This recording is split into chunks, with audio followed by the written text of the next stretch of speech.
अस्सलाम वालेकुम जी, welcome back to my channel. I hope you all are doing well and great. ANG 504 का lesson 31 हम आज डिस्कस करेंगे। गले ख़राब की वजह से मैं लेक्चर्स अपलोड नहीं कर सकी, बट आई नो कि आप लोग के एग्ज़ाम्स हैं तो मुझे इस कंडीशन में लेक्चर्स अपलोड करने पड़ रहे हैं। तो अगर आपको वॉल्यूम थोड़ा कम आए या डिस्टर्बिंग हो तो आप लोग काइंडली उसको इग्नोर कीजिएगा या अपना वॉल्यूम फ़ोन का हाई कर सकते हैं। स्टार्ट करते हैं विदाउट टाइम वेस्टिंग। टॉपिक 182 से 187 तक कवर किया गया है। पहले तो सोशो कल्चरल थ्योरी की बात कर लेते हैं कि बेसिकली कहते किसे हैं। ये बेसिकली बताता है सोशल इंटरेक्शन और कल्चरल कॉन्टेक्स्ट के बारे में, जहाँ पर कोलैबोरेटिव प्रोसेस के थ्रू जो है वो हमारी कोग्निटिव और लर्निंग प्रोसेस जो है उसकी डेवलपमेंट हो रही होती है, लैंग्वेज लर्निंग की डेवलपमेंट हो रही होती है बाय सोशल इंटरेक्शन। ठीक है, आप लोगों ने पीछे काफ़ी डिटेल में पढ़ा है, बताने की ज़रूरत नहीं है। अब यहाँ बताया गया है कि सोशियो कल्चरल थ्योरी जो है वो जोर डालती है कि there is a crucial link between mental process और सोशियो कल्चरल सेटिंग, यानी कि हमारी जो सोचने की सलाहियत है और जो हमारी सोशियो कल्चरल सेटिंग है उसके दरमियान एक क्रूशियल लिंक है, एक अहम लिंक है। उसके अलावा वो साथ ही बताता है कि इट असर्ट्स दैट एक्सपेरिमेंटल और instructional manipulation can't deflect learners over powering and transformative agency. Basically वो बता रहे हैं कि जितनी भी एक्सपेरिमेंटल इंस्ट्रक्शनल मैनिपुलेशन होती है, ठीक है, ये जो है वो लर्नर की स्ट्रॉन्ग एबिलिटी को डिफ्लेक्ट नहीं कर सकता, या आप कह सकते हैं कि उस पर गालिब नहीं आ सकता। तो इन सिंपल वर्ड अगर मैं आपको बताऊं तो ये जो है वो सजेस्ट करता है कि ये जो एक्सपेरिमेंटल और इंस्ट्रक्शनल मैनिपुलेशन होती है, ठीक है, कंट्रोल करने की लर्निंग प्रोसेस को, वो गालिब नहीं आ सकता लर्नर पर, ठीक है, या फिर लर्नर पर डोमिनेट नहीं हो सकता लर्नर की स्ट्रॉन्ग एबिलिटी पर, ठीक है। उसके अलावा this agency embedded in their personal histories and inevitably becomes involve in their learning process. साथ ही थर्ड पॉइंट जो है उसमें बता रहे हैं कि लर्नर के पर्सनल एक्सपीरियंसेस जो होते हैं, उसकी बैकग्राउंड नॉलेज, उसकी हिस्ट्री वगैरह लर्निंग के दौरान जितनी भी होती है, वो एक तरह से अहम रोल प्ले करते हैं कि वो कैसे लर्न करता है, प्रोसेस करता है, उसकी न्यू इन्फॉर्मेशन किस तरह से प्रोसेस करती है, वो सब जो है वो इसको शेप करता है उसकी लैंग्वेज लर्निंग को, ठीक है। उसके अलावा the process argues that the primary element that promote learning and development are social by nature and meaningful learning occur in interaction. कि सोशल इंटरेक्शन जो है वो लैंग्वेज लर्निंग और डेवलपमेंट जो है उसकी एक तरह से की है, ठीक है। उसके अलावा first language of learner is an important tool to facilitate interaction and make learning meaningful, यानी कि जो फर्स्ट लैंग्वेज होती है लर्नर की, वो एक तरह से इंपॉर्टेंट टूल के तौर पर काम कर रही होती है उसके इंटरेक्शन में, ठीक है। उसके लर्निंग को मीनिंगफुल बनाती है, उसके अंडरस्टैंडिंग के लिए जो है वो एक तरह से इंपॉर्टेंट टूल के तौर पर उसकी मदद कर रही होती है।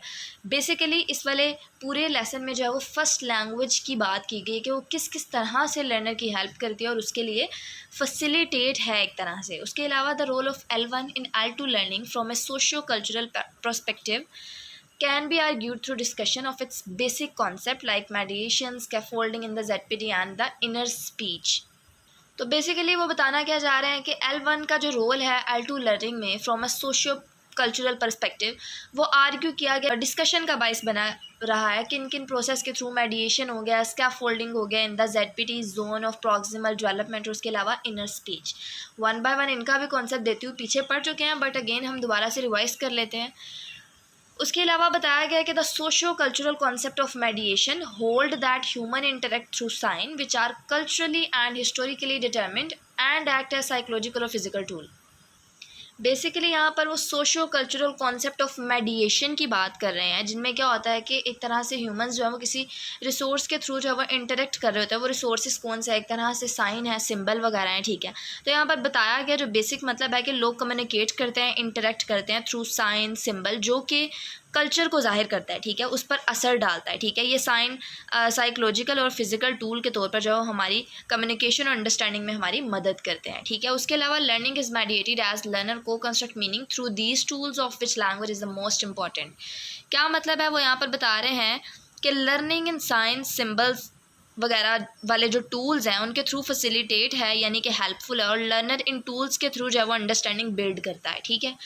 ये मैं आप लोगों को बेसिक जो है वो इसकी एक तरह से आप कह लें मेन आइडिया जो होता है किसी चीज़ का वो दे रही हैं, जिसके थ्रू जो है वो आपने सेल्फ राइट करना है, ठीक है। आप लोग जब खुद से लिखेंगे ना तो आप लोगों को ईजीली हर चीज़ क्लियर हो जाएगी। उसके बाद एग्जाम्स में तो ऑटोमेटिकली आप लोगों के लिए बेनिफिशियल होगा, आप लोगों के लिए हेल्पफुल होगा। उसके अलावा बताया गया कि language in this verbally mediated interaction support memory and enhance it's functional relationship with speech. तो बेसिकली वो बताना चाह रहे हैं कि लैंग्वेज जो है वो इन वर्बली मेडिएटेड इंटरेक्शन टूल्स जो हैं उनके थ्रू क्या करती है, एक तरह से क्रूशियल रोल प्ले करती है। किस में रोल प्ले करती है? हमारी मेमोरी को सपोर्ट करती है, और उसके अलावा हमारा जो स्पीच होती है उसके साथ जो है वो फंक्शनल रिलेशनशिप जो है उसको इन्हेंस करती है। किस किस तरह से हमारी स्पीच जो है डिफरेंट कॉन्टेक्स्ट में काम करती है जो हम बातचीत करते हैं, ठीक है। तो बेसिकली क्या करती है, आप कह सकते हैं कि हमारी कम्युनिकेशन को जो है वो और मीनिंगफुल बनाती है। यहाँ लैंग्वेज हमारी मेमोरी को भी सपोर्ट करती है, जैसे कि the ability of recall information, और उसके अलावा बढ़ाती है, स्ट्रेंथन करती है इसके कनेक्शंस विद स्पोकन कम्युनिकेशन, ठीक है, जो स्पोकन कम्युनिकेशन हम बोल रहे होते हैं, ठीक है। It enables learner to comprehend, process and use knowledge, यानी कि जो हमारे लर्नर होते हैं उसको नॉलेज को मज़ीद समझने में, उसको प्रोसेस करने में और उसको मज़ीद आगे यूज़ करने में भी मदद करती है। L1 remain the only available tool as they struggle to learner L2 since system and structures of L2 have not been acquired. Basically यहाँ वो क्या बताना चाह रहे हैं, जब लर्नर L2 सीखने में स्ट्रगल कर रहा होता है, ठीक है, तो L1 जो होती है उसकी जो नेटिव लैंग्वेज होती है वो एक तरह से एक प्राइमरी टूल के तौर पर काम कर रहा होता है, उसको स्ट्रक्चर्स और सिस्टम जो होता है सेकेंड लैंग्वेज का उसको समझने में, ठीक है। अभी इस वाली स्टेज पर उसने L2 को मुकम्मल तरीके से लर्न नहीं किया, उसके स्ट्रक्चर सिस्टम्स जो हैं अभी तक वो लर्न नहीं कर पाया, तो इसलिए वहाँ पर उसकी फ़र्स्ट लैंग्वेज, उसकी नेटिव लैंग्वेज उसको बहुत सारी चीज़ें समझने में मददगार होती है, ठीक है। तो बेसिक चीज़ यहाँ पर यही बताई जा रही है, और इन सारे पैराग्राफ्स में यही चीज़ बार बार रिपीट होगी, तो आपने कन्फ्यूज़ नहीं होना। मैं आप लोग को बार बार कह रही हूँ सेल्फ राइट करें, ये बहुत ज़्यादा ईजी बुक है, इसमें सेल्फ राइट के ही आपको मार्क्स मिलेंगे। उसके अलावा स्कैफोल्डिंग का कॉन्सेप्ट आ जाता है, द मोस्ट इंपॉर्टेंट कॉन्सेप्ट। अब बेसिक चीज़ जो स्कैफोल्डिंग के बारे में बताया गया, आपको पता है कि स्कैफोल्डिंग की ऐसी स्टेज होती थी कि जहाँ पर जो है वो हम दूसरों से गाइडेंस लेते थे और उसके बाद जो है वो उस प्रॉब्लम को सॉल्व करने के काबिल होते थे। बेसिक कॉन्सेप्ट अगर देखें तो वो क्या है, scaffolding is the dialogic process that assist learner to move from other regulation to self regulation. Basically वो यहाँ बताना चाह रहे हैं स्कैफोल्डिंग के बारे में कि ये एक ऐसा प्रोसेस है जहाँ लर्नर शुरू में इनिशियली लर्नर को गाइड किया जाता है और सपोर्ट किया जाता है bye teachers, bye their parents, मगर आहिस्ता आहिस्ता वो इंडिपेंडेंटली जो है वो उन चीज़ों को सॉल्व करने के काबिल हो जाता है, ठीक है। तो ये जो है वो लर्नर को रेगुलेट करने में उसकी हेल्प करती है। उसके अलावा it is a process of supportive dialogue, जैसे कि मैंने आपको बताया कि ये उसको सपोर्ट करता है, उसको इन्फो देता है, ठीक है, उसकी हेल्प करता है, उसको गाइड करता है।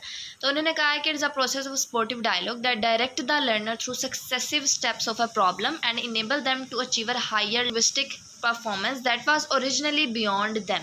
यानी कि ये प्रोसेस जो है वो लर्नर को वेरियस स्टेजेस से गुजार कर जो है वो प्रॉब्लम सॉल्विंग के काबिल बनाता है, और ये इसको इस काबिल करता है कि वो लैंग्वेज में हायर प्रोफिशेंसी, या आप कह सकते हैं कि एडवांस लेवल की जो प्रोफिशेंसी है उसको हासिल करे, तो उसको हासिल करने में ये मदद करता है, ठीक है, स्कैफोल्डिंग का कॉन्सेप्ट, ठीक है।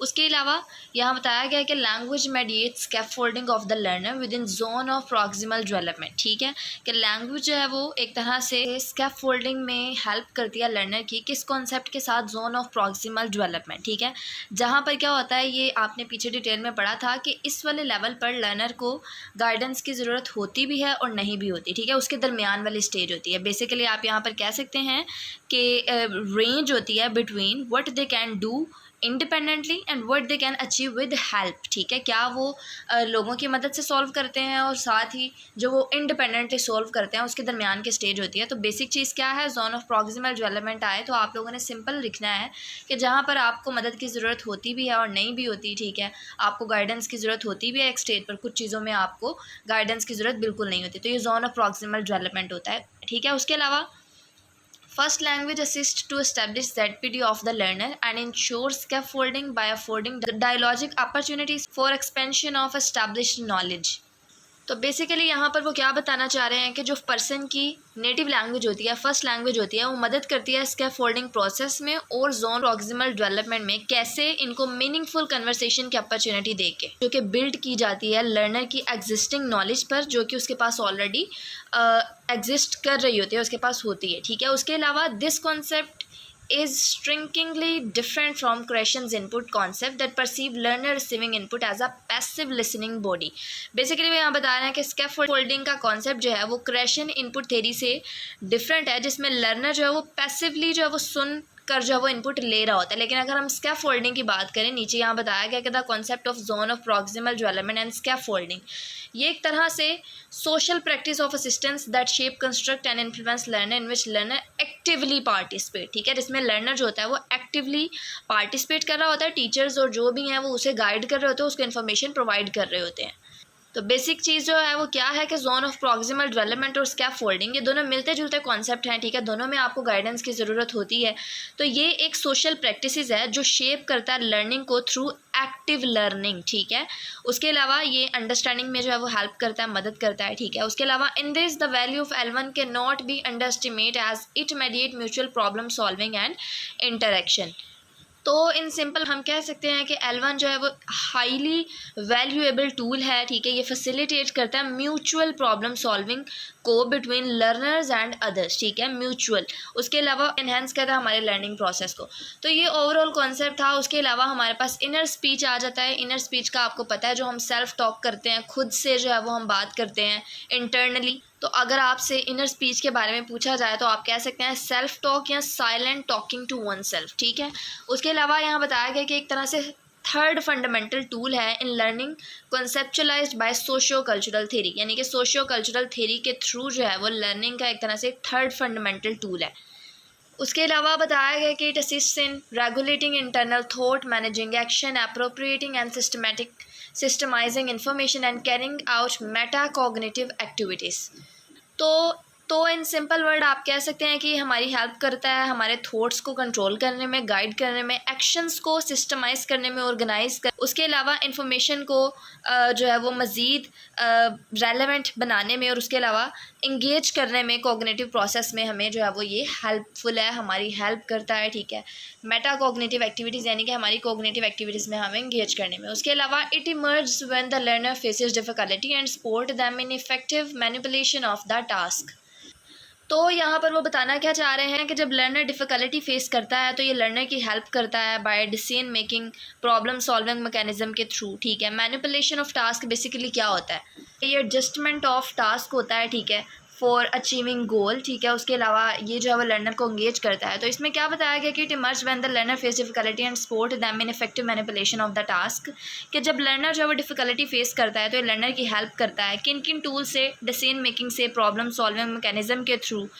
उसके अलावा it work as dominant mode of verbal thought and remain a central fixture governing our higher mental function.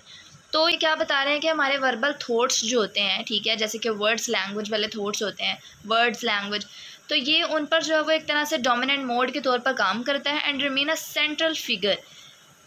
इसमें क्या बता रहे हैं कि एक तरह से ये जो है वो सेंट्रल इम्पोर्टेंस रखता है हायर कॉग्निटिव या फिर एडवांस्ड प्रोसेस जो होता है हमारा मेंटल प्रोसेस उसमें, और उस पर जो है वो असरअंदाज भी होता है।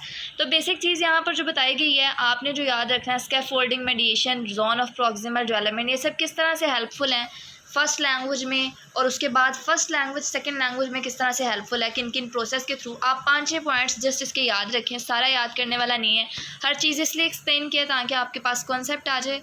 बाकी दुआओं में याद रखिएगा, अगर चैनल को सब्सक्राइब नहीं किया तो कर लें ताकि आपको आने वाली वीडियोस के नोटिफिकेशन मिल सके। दुआओं में याद रखिएगा। अल्लाह हाफिज़।